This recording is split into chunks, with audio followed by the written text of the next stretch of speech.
Hey! All right, I want to make sure that I'm live. Still waiting for my guest, but it was time, so I thought that I would just start and address it. All right, so it says upcoming on YouTube, and it's. Can you guys see me? Can you leave a comment if you're here watching this? Anyone? Anyone at all?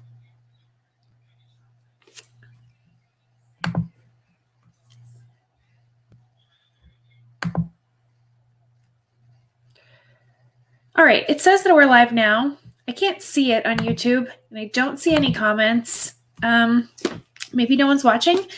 Anyway, so I'm just going to tell you guys a little bit about what happened this week. I have been really busy with work. I invited my friend, Crypto OG Adryenn Ashley, on the show, and she agreed or consented to come on. Adryenn is, Adryenn built a dating app on Ethereum that is about, it was called Lolly Dates. She's in the process of changing the name. Among other features, this dating app has the ability to log consent. So people could consent to certain actions or not consent to other actions, and that would reduce the risk later that they would say that something illegal had happened and seek legal action. The concept has been really controversial. A lot of people are saying that there are very, very negative implications that go along with putting consent on the blockchain, including the consent can be revoked at any time. But if it's logged on the blockchain, that may work against someone who has agreed to it. So that's kind of why I wanted to talk to her. Also, she's just a fun guest. I enjoy spending time with Adryenn. We are good friends. Hopefully she's going to show up. She retweeted it this morning, so I'm expecting her here. Before she does, I guess I'll just talk for a minute about what other kind of stuff happened this week. One thing was that I went on hex therapy with Maddie Allen, and we talked about a lot of different experiences that I've had within cryptocurrency and observations that I've had about Hex in comparison to other groups that I've either been a part of or been observed. And so we talked about that. If you didn't check it out, I would recommend it. I think that it's a good understanding or, good summary of what I see going on, which might help you understand why the building bridges thing is important to me. Okay. So you guys can see me. All right, awesome. I was just about to ask in the comments if you could. So yeah, I don't know if Adryenn is coming. I hope she is. I don't know what else I should talk about. If she doesn't show up, you guys have questions or anything that you want to talk about? If you do, leave them in the YouTube comments and I can see, and then I can address them. Maybe that's what we can do for now. Anyone at all? Thanks, guys. Hey, Maddie. Hey, Papa. Crypto Ewok. Eric. Yeah, Adryenn did want to stream with Richard. It seemed like every time one of them was available, the other one wasn't. I need to talk to her about that as well, about, trying to see if they could get that set up. It would be really awesome, actually, if they were going to do an interview to do it on Clubhouse instead of on YouTube or Twitter or something, because I know that Richard has been looking to expand there, and Adryenn has put in serious time into that. So yeah, that's a great suggestion. What do you guys think about that? Clubhouse, good idea. The topic, Maddie, is just building bridges. I was going to talk to Adryenn about her, what's going on with her dating dApp, which used to be called Lolly Dates, and she's in the process of rebranding right now. So hopefully she shows up. Crypto Games Club, Nerd Girl, Triple Hearts, I love you too. Crypto Ewok, my thoughts on the RH tweet yesterday. Was it trolling? What tweet? What RH tweet exactly are you talking about? Sorry, I've been a little bit busy. If you could, are you talking about the fork ETH? Is that what you mean? Thanks, Jeremiah. I feel good and healthy. I slept last night like a normal night, which has been nice. It was nice. It was unusual because I've been working the opposite shift, but it was good to get a sleep at night. I feel better. Okay. The Forkeeth, what do I think it was about? Okay, so, obviously you guys know that there are multiple theories about if Richard could be like forking Ethereum to start Hex's own chain. And I don't think that it's useful to speculate about that kind of stuff at all. In fact, other crypto groups have done stuff like that, kind of fragmented and then go like, oh, this, such and such did this. That means that this is going to happen next. Or, they partnered with MoneyGram, and that means that, the coin is going to be the currency of the future. Well, I don't think that it's useful to speculate about anything like that. In fact, I think it makes communities look pretty silly when they do those kinds of things and then they don't pan out. So maybe was he trolling? Maybe he meant something by it. I have no idea what Richard meant. Has he said? We could ask him. It's probably the best person to ask what he meant. Anything else?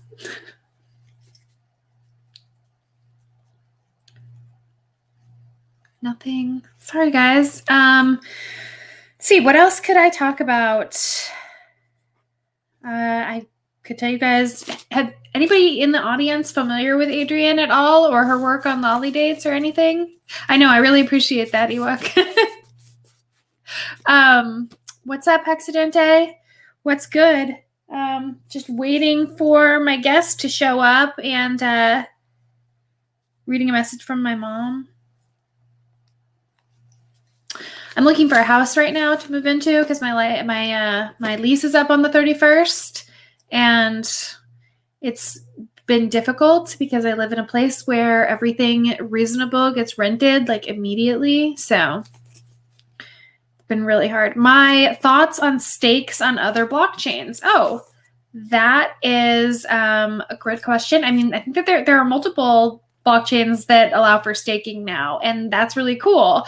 I'm trying to think of like what I know is audited, and I guess I don't really know. I think specifically right now, I'm really interested in a blockchain project called Chromia. It used to be Color Coins, just kind of evolved into Chromia, and there is staking of Chromia. And I mean, I guess part of the reason why that's gotten my attention recently is that the price of the coin has radically increased. And, another reason is that Chromia is a high performance blockchain that actually scales. And it's built on Ethereum right now, though it will have its own chain this year. Actually, that's a topic that I wanted to talk about Adryenn with because it's a relational blockchain. We were discussing the possibility of working, seeing if there's a way for her dating app to work on Chromia because it's able to transact. People are able to transact there without the fees. It also has a staking function, so people can stake it directly from some exchanges, and that's really cool for a lot of people who don't want to go through the hassle of using MetaMask. I'm also interested in it because it's a project that the company that I work for, LDA, represents their marketing, and I'm the point of contact on that project. So yeah, I have ulterior motives. Let's see. What blockchain do I think will really gain popularity in the next 2 years? I think that there are probably a lot of chains that will be popular 2 years from now, but I can't really speculate on what's going to happen because 2 years is so far away and so much could happen between now and then. I think that Ethereum will probably continue to do well just because of its name recognition, but unless they find some kind of like realistic solution for scaling, something is going to happen. The fees are insane. $30 to trade, a minimum to trade on MetaMask is insane. Theta staking is not elegant yet. Okay. Up and to the right? Yeah, everyone likes it up and to the right. What did I think of the Jane King video? She retweeted documenting Hex. So actually haven't watched that stream yet because I want to be able to pay attention to it, but I'm looking forward to it. And I love to see Richard be interviewed when he's not under attack because he really is just, super intelligent. Obviously, you guys all know that he's a great debater, and when he's not feeling like he's attacked from the get-go, I think he's more effective in communicating the message. I don't really like when he's defensive or comes across like, pompous and stuff, but I definitely like when people who don't start attacking him interview him, because I think that's just the most effective way of communicating. Is gamifying data good for society? Good in what way? Gamifying data, obviously is putting us onto some kind of social credit score, which could potentially be really, really bad for society. I mean, like, I can speak only to what credit scores are like right now, and I think they suck because, well, I have a terrible one. And it's terrible that because I have a bunch of like stuff that I just never cleaned up on my credit, it's difficult for me to find a reasonable place to live. So what are social credit scores going to be like? Probably worse. But I think there are a lot of people who are going to find they're advantageous. And in some ways, there are definitely going to be advantages. I mean, look at how easy it is now for us to locate what we're looking for because our phones already know what it is because they have all of our data saved and stored. So yeah, gamifying data is going to make that more pronounced. What drives me? What drives me?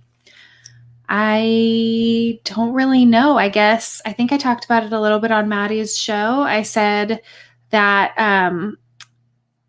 the experiences that I had from living abroad had a really serious impact on me and my belief system about what I was supposed to do and how I was going to contribute to the world. And then when I discovered that the same thing was happening in cryptocurrency and, on a much smaller scale, and thought that maybe I could actually make an impact there, like maybe I could maybe people would really listen and things could be different, I decided that that's what I was going to do. And that's what I've been doing since then. I guess like the potential for creating a world where there's a little bit more peace and a little bit less war. I would say that is probably my main driver. I hope that answered your question. SNX L2 staking is working really great. Waiting on L2 Quinto exchange to convert SUSD to cents. Okay, cool. I really have heard of SNX. I know layer 2, obviously. I know what that is. I've never used Quinto exchange, but cool. If it's working, awesome. Dating, not data. Okay. So I answered that whole question wrong. Is gamifying dating good for society? Maybe. I don't know. I guess in some ways dating is already kind of gamified, the way that people play Tinder like a video game. I guess I've even been guilty of that before. Is it good for society? I don't know. I don't make those determinations. I guess we'll have to wait and see. I don't have a crystal ball. I don't know how it's going to go. Maybe it will be great. I think there are other reasons for gamifying dating. I don't know. Has anybody there who's watching ever been on a date with someone who showed up and looked completely different from what how their pictures portrayed them? Well, so with products like Adryenn's, that won't happen because people will be able to, the whole governance is community managed. So people will be able to vote. You show up on a date and the person looks radically different than they do in their photos. You take a picture of them and you post it, and then there's you prove that this person is not who they're saying, and that decreases their score. So it is, but you have to prove it. It's not just one person's word against another person's. Adryenn's really the right person to ask these questions because she's given all of this, years and years of development thought. I kind of just I think, I don't know, it would be fun to work on a decentralized dating app. Let's see. Maddie Allen Hex Therapy Live. Sure, it's like Tinder, but you can flex your bag size in addition to the other bag size. Okay. Syndicator is worth data gaming crypto site. All right. Hexadente Hearts. Shoot, I'm 4 minutes behind. 1.5 playback speed. Yeah, you girls need to cool it with the angles. What angles? Oh, you mean the photos? Yeah. Well, I think it's not just women who post photos that aren't necessarily the most accurate representation of what they look like right now. I've been on plenty of dates with guys who did not look like their photos, like because they only had, pictures from the shoulders up, or because the pictures were 10 years old. Yeah, we're not the only people, we're not the only gender that does that, but and the filters too. It's okay. I mean, it's okay to use photos from angles that make you look your best. I think that the difference between what she's talking about and what you're talking about is like, there are certain angles that you're going to look better, certain filters that are going to make you look better. But when they make you look a way that is completely different from how you appear in real life, that's when it's a problem. And that's what her idea is. There's also that it has applications outside of dating, where it could be the consent on the blockchain is not necessarily used for sexual consent, but it could be used in there's going to be a business portion of the app, kind of like now how Bumble has dating and friendship sections. This is going to have dating and a business section. So like people who are meeting clients for dinners or something, they have an agreed upon arrangement prior, so that nobody thinks that things are going to evolve in a certain way and pressures anyone into a business agreement. And that's why that consent is logged, which I think could be a really useful application. Yeah. 2 feet above the head with snap filters. You don't want to get catfished unless MTV pays for it. That's true. That's true. It tricks your brain when you abuse it to make you feel worse about yourself in the long run. Snapchat, totally. I went to my Botox doctor recently and I was like, can you make me look more like this Snapchat filter? Yeah, it's sad. You're right.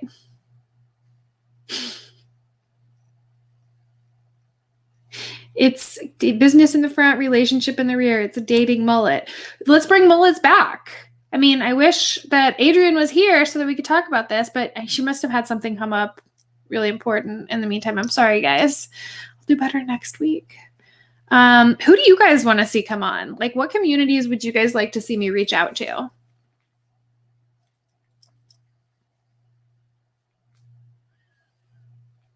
Anyone? Let's see. So recently I've had a couple of ideas for people who I want to talk to, who I think that I could potentially get to come on the show, but probably have to book a little bit out. I really want to have Brock come on because I know that he's been, I said Brock Pierce. I really want to have him come on because I know he's been, really like neutral on everything, kind of always. And I appreciate him and I would like to have him come on, talk. What do you guys think?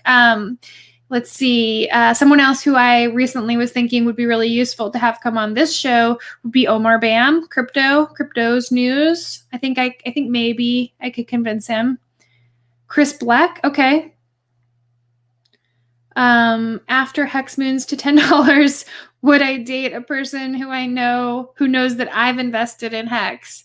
It might be hard to find someone who, even if they don't know that initially, doesn't find that out because there's a lot of evidence.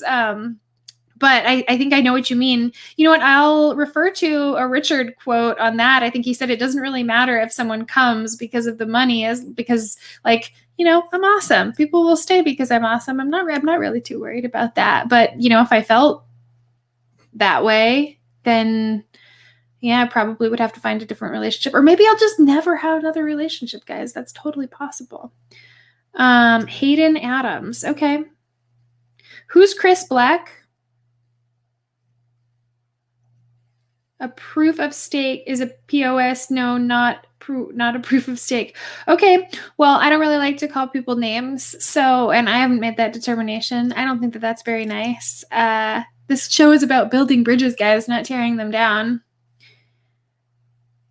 Yeah. Anyone else? Anyone have other ideas? Doesn't even have to be specific people, but if you have communities that you think might be amenable to coming on and talking, or people who you'd like for me to invite on, feel free to reach out either here in the comments right now, or, shoot me a message on Telegram or on Twitter. I'm open to whatever. Famous people in crypto. Yeah. I like talking to famous crypto people. I like talking to people in general. Sure, Brock. Yeah, I think Danielle DiMartino. Okay.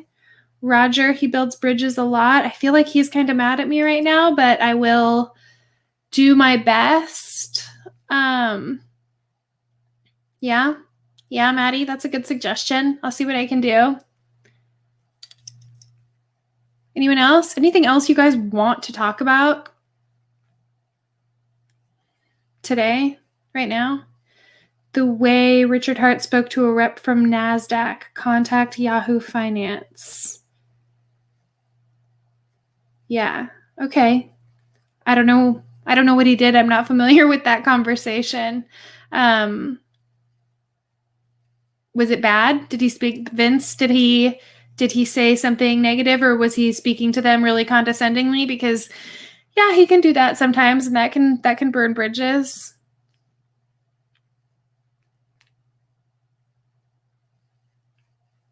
Vince, are you there?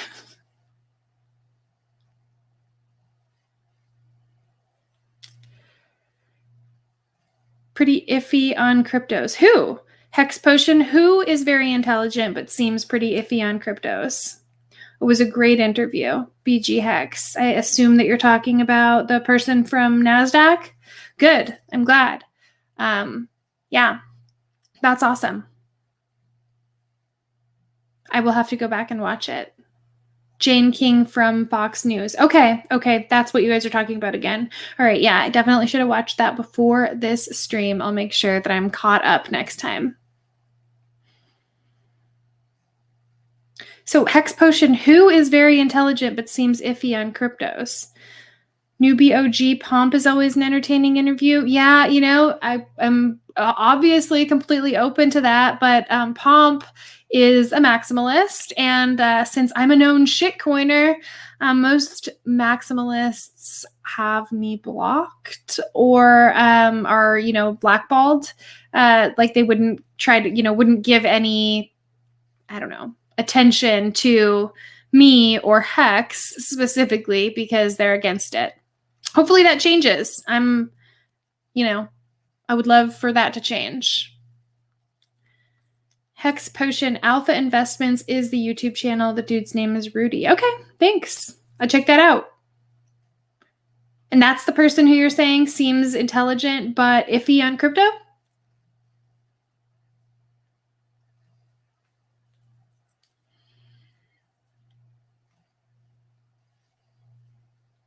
So I'm hoping, actually, by Hexadente, Bitbald. Yeah, Bitbald. That's a good.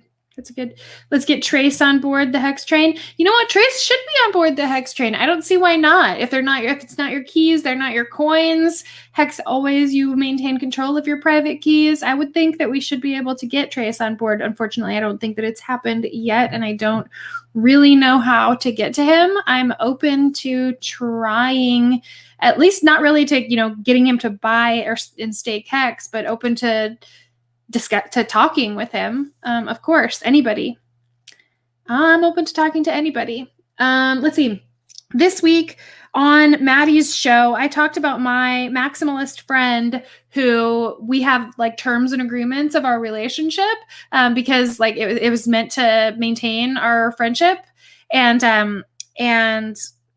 that like recently my friend has been really violating those terms, and it ended up that friend just somehow randomly happened to watch that stream and then got a hold of me and said like, hey, we need to talk because like what you said really hit me hard, and I'm hoping to get him to come on because I think that would be an amazing conversation to have in public in front of people.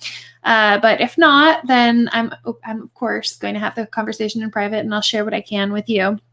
Trayvon need a spot. He just got his channel banned on YouTube. Yes, I've been asking Trayvon to come and talk to me for like months, and he told me that he would talk to me like in a written form, but that he wasn't interested in coming on video. Maybe now that this show is set up, he will. I would love that if anybody has a friendship or relationship with him at all and wants to reach out or introduce us, I would love that. Actually, I have so many things to talk to him about.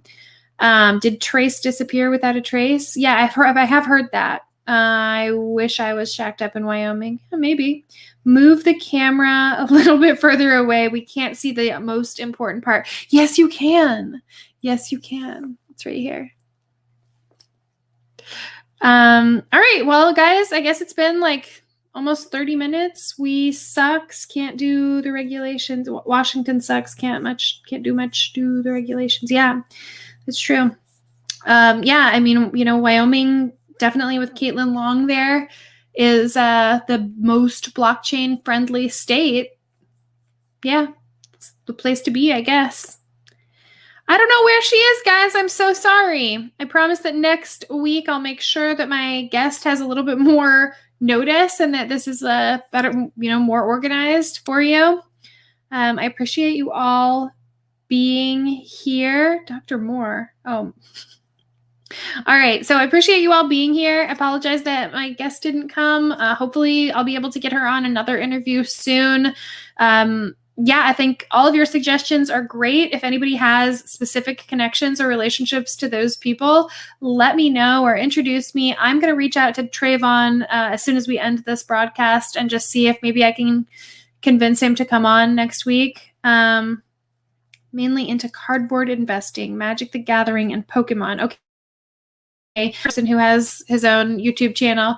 He's into cardboard investing, Magic the Gathering, and Pokemon. But before that, he was a financial advisor. He has some smart videos about finance, appreciation of cards versus bonds, etc. Okay, cool. I'm open to talking to him. Do you have any contact with him, or does he know who you are, or should I just blind reach out? I don't know. You can let me know. Anyway, guys, thank you so much for being here on this second episode of Building Bridges. I will see you guys. I'm sure I'll see you guys before next week, but just in case I don't, see you guys next week. Thank you.